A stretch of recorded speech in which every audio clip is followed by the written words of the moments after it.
அட இந்த எஃப்ஜேவை பேச சொன்னா கதை சொல்ல சொன்னா 2 மணி நேரம் அறுத்துட்டாருங்க. வணக்கம், நான் உங்க ரவி. எல்லாம் நல்லா இருக்கீங்கன்னு நினைக்கிறேன். பிக் பாஸ் சீசன் 9 டே 26 இன்னைக்கு கதை சொல்லும் பாடலாம். நிறைய பேர் கதை சொல்லிட்டு இருந்தாங்க. கடைசியா யாரோட கதை நல்ல சுவாரஸ்யமா இருந்தது, யாரோட கதை போரா இருந்தது, யாரு பெஸ்ட் அப்படின்னு சொல்லி கேட்டுட்டு இருந்தாங்க. நிறைய பேர் போருன்னு சொன்னது, ரொம்ப நேரம் இழுத்ததுன்னு சொன்னது எஃப்ஜே என்னால எப்படா முடிப்பார் அப்படின்னு ஆயிடுச்சுங்க.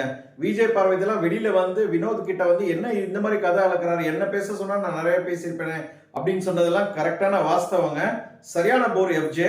நாமினேஷன் பாஸ் கிடைச்சது கனிக்கும் கலைக்கும் கிடைச்சது. கலையோட கதையும் கனியோட கதையும் நல்லா இருக்குன்னு சொல்லி எல்லாருமே சொன்னாங்க. ஒஸ்ட்னா நிறைய பேர் எஃப்ஜேவை சொல்லியிருந்தாங்க, வாட்டர்மெலான் ஸ்டாரை சொல்லியிருந்தாங்க. எப்படியோ நிசலும் படலம் முடிஞ்சதுங்க. எனக்கெல்லாம் சரியான போர். இன்னைக்கான எபிசோடு கதை சொல்றதுலயே முடிச்சிட்டானுங்க அப்படின்னு நினைக்கிறேன். வாட்டர்மெலான் ஸ்டார் பார்வதியோட ஸ்டோரிய போரிங்னு சொல்லுவாருன்னு நான் நினைச்சே பார்க்கலங்க. நீங்க நினைச்சீங்களா? இன்னும் என்னென்னலாம் நம்ம பார்க்க போறோமோ நாளை சந்திப்போம்.